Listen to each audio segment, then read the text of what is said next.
everybody gonna die, you dumb bitch. You think you ain't gonna die? That's the difference between us. Type of shit you want. You think you ain't gonna die, bitch? We all gonna die. Yeah, y'all niggas really gonna die. Y'all niggas. What this is, Breezy? T-Money. You talking that T-Money pack. And I'm trying to, like, which one y'all, like, which one y'all That my little son from Philly, you hear me? Hey, Billy, get over here. I caught Breezy get the drop, he leaving cheese. Come over this, young. I'm about to take my diamonds out. I'm about to get some more of them. All y'all broke ass niggas in it can't afford diamonds. Yeah, I see my shit up.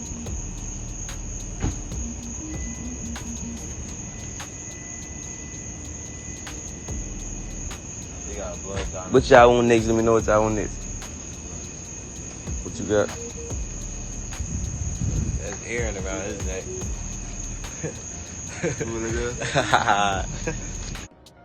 Get out that fucking internet, bitch ass nigga. You a hoe. Come see me in real life. I told you to drop your current location. You don't want to drop it because you scared as fuck. Shut your scare ass up, man. Shut your puss ass up, scare ass. Man, shut your broke ass up and show me some fucking money. In certain corners of Louisiana, a name can carry more than fame. It can carry history, loyalty, and blood.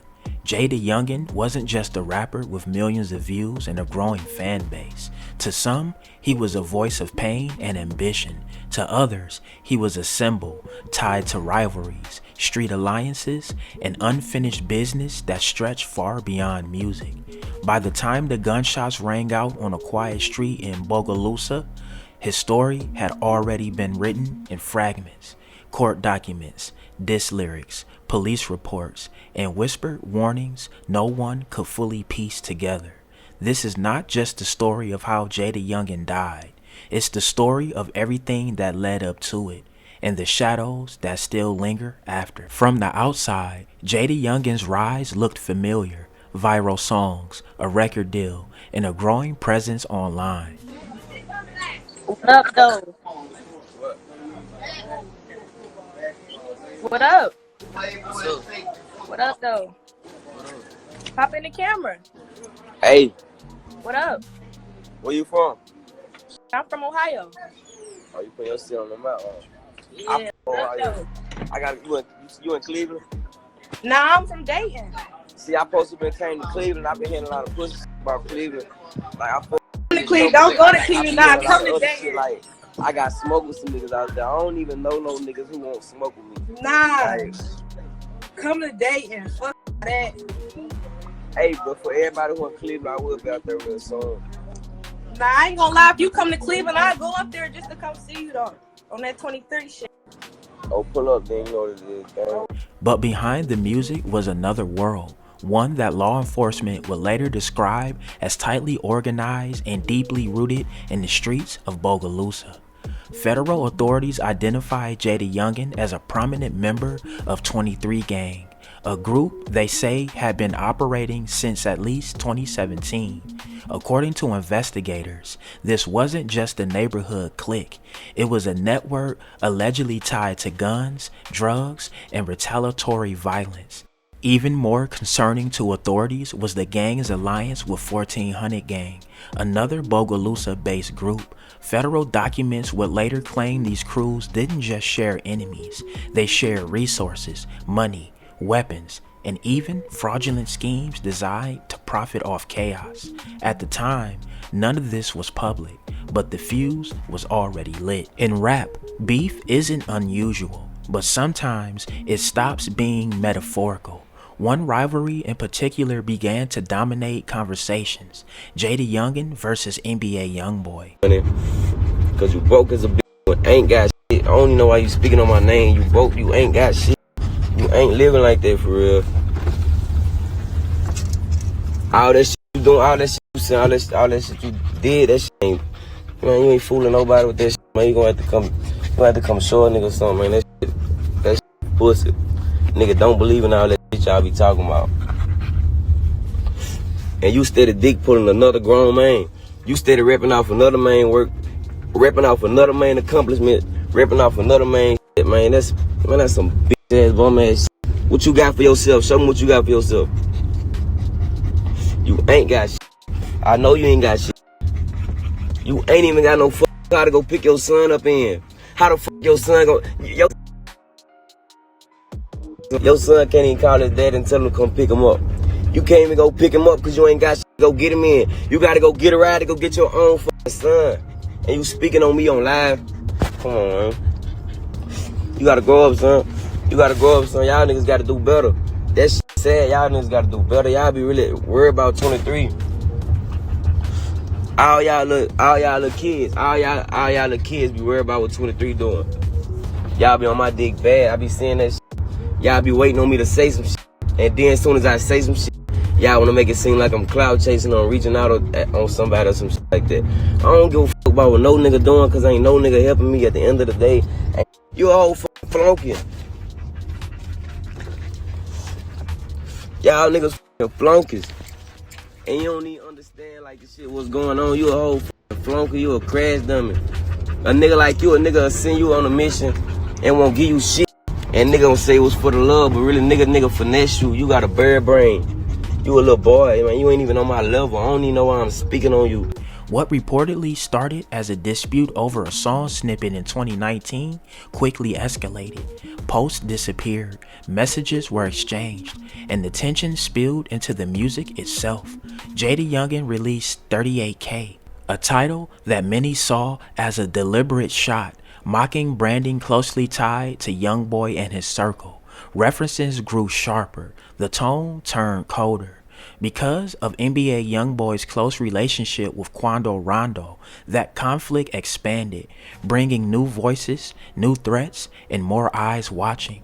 What once looked like industry drama was beginning to resemble something else entirely. August 8th, 2020, a trail ride in Roseland, Louisiana. About 100 people gathered, music, ATVs, a crowd that expected nothing more than a summer night out. Then gunfire erupted.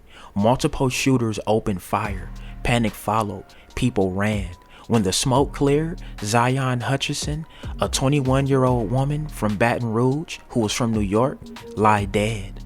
Authorities would later say she was not the intended target. She had been struck by a stray bullet, caught in violence that had nothing to do with her. Over time, arrests began to stack up, 6 people, then 7, and buried within these developments was a name that shocked fans. That's my baby girl, 21 years old and full of life, and just gone, just no more life, no more life. Still in shock, a Baton Rouge family is trying to understand what led to a weekend shooting on the North Shore, killing a young mother. Good evening, everyone. I'm Katie Moore. And I'm Sharice Gibson. Zion Hutchinson was visiting Roseland when gunmen shot into the crowd, killing her. And as Mike McDaniel explains, what was supposed to be a fun outing with her sister turned into a mother's worst fear. It could happen to anybody. It could have happened to anybody. To Yvette Bethely, that anybody is her daughter, Zion Hutchinson, who was killed during a weekend shooting in Tangipahoa Parish. That's some news you don't ever, you can't even, I still don't even, I can't find a word.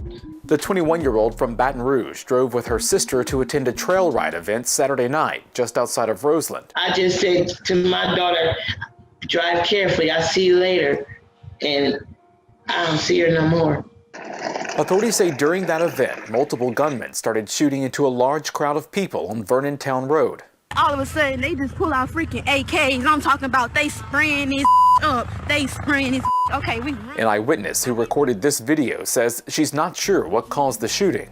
These boys, dudes, whatever they want to be, came out there and decided they wanted to just, I guess, shoot up the crowd. Several people were injured, but Hutchinson, who was studying to become an x-ray technician and phlebotomist, was the only one killed. Her death leaves her 1-year-old daughter without a mother. She loved her baby very much. We went through a lot to get her. She was premature, 2 months premature. So, and I have her to take care of.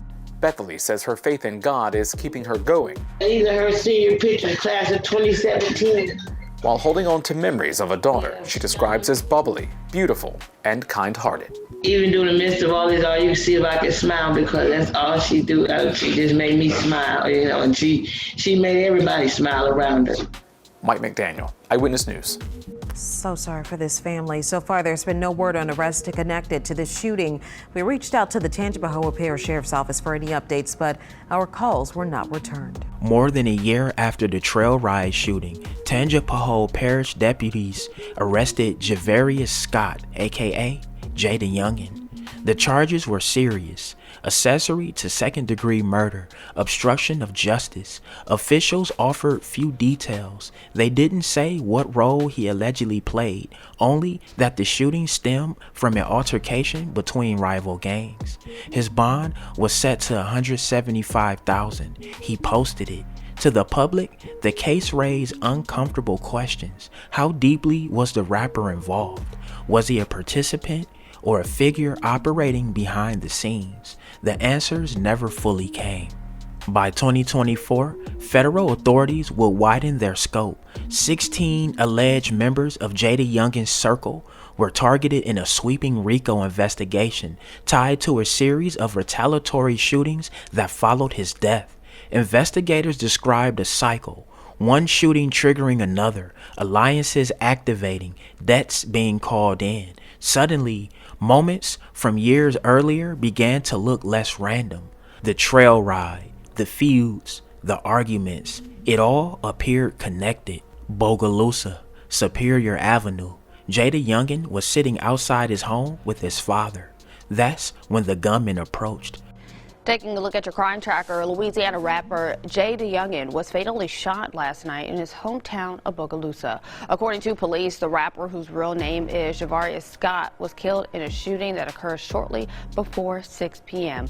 He was taken to the hospital but later died from his injuries. And another person police described as a close family member, Kenyatta Scott Sr., was also hurt but is expected to be okay this morning.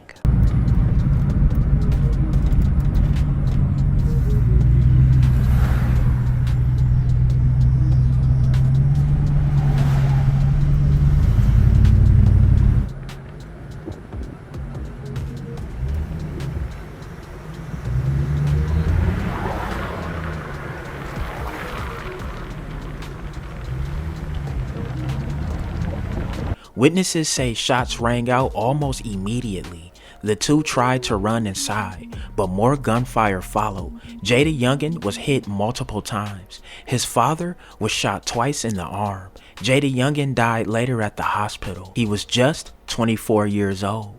The attackers vanished. Also breaking right now, 2 people were shot tonight in Bogalusa. Sources are telling us one of the victims is a rapper with a long criminal history who goes by JayDaYoungan. Police say they were working on a shooting on Superior Avenue near Pontomac Street when they were also called to a scene on Ott Street at Marshall Richardson Road. And we're still trying to piece all of this together, but sources are telling us the motive for that violence was retaliation. They're also saying the rapper, whose legal name is Javarius Scott, is in critical condition. He's been arrested in the past on drug charges, and most recently he was sentenced to 7 months in prison for gun violence crimes. Tonight, Bogalusa Mayor Wendy Perret told us the city's been rocked by too many violent crimes, and she's asking anyone with information to come forward. Someone saw something, and you can pretend like nothing happened and you can point fingers, but you have got to look in the mirror at some point in time and tell the police what you've seen. They can't do it on their own. Again, if you have any information, you're asked to call Bogalusa Police at 985-732-3611. The murder shocked the community. Hundreds gathered to honor him. Tributes flooded social media. Fans remembering his talent, his music, his devotion to his young son. He was one of the most respectful young men I've ever met. I have never known him to be disrespectful to an adult, and we're so proud of him, what he was able to do with his life. Well, this morning, hundreds of people showed up to pay their final respects to rapper and Louisiana local Javarius Scott. Scott, who is professionally known as JayDaYoungan, was shot along with his father outside their home in Bogalusa last month. Today, friends, family, and even fellow musicians, they gathered to say goodbye to the young rapper who meant a lot to the community. I saw some of his music, and my kids would always talk to me about, Dad, he's going to be big, he's going to be big. Well, he was big, and we're so very proud of the work that he did, especially the work of coming back to feed folks here in Bogalusa. Well, investigators are still looking for his killer. Scott was 24 years old. But the questions were louder than the answers. As of late 2025, no arrests have been made. The case remains unsolved. Lyrics released afterward by rivals were scrutinizing. Some interpreted as taunts, others as warnings, but nothing definitive surfaced, only speculation and fear. JayDaYoungan's life sits at the crossroads of music and the streets, where success doesn't always offer escape and fame can amplify every conflict instead of silencing it. Was his death retaliation, a message, or the final chapter in the story that had been spiraling for years? Authorities are still searching, families are still grieving, and somewhere in Louisiana, the truth remains buried, waiting for the wrong person to talk or the right person to listen. Because in this world, silence isn't peace. It's just the calm before whatever comes next. Alright, y'all, there y'all have it, man. That's the crazy story of JayDaYoungan. Hey, man, get in that comment section. Let me know what y'all think. Drillers and trappers, we outside trapping and drilling 247. Don't go nowhere. Watch that next video.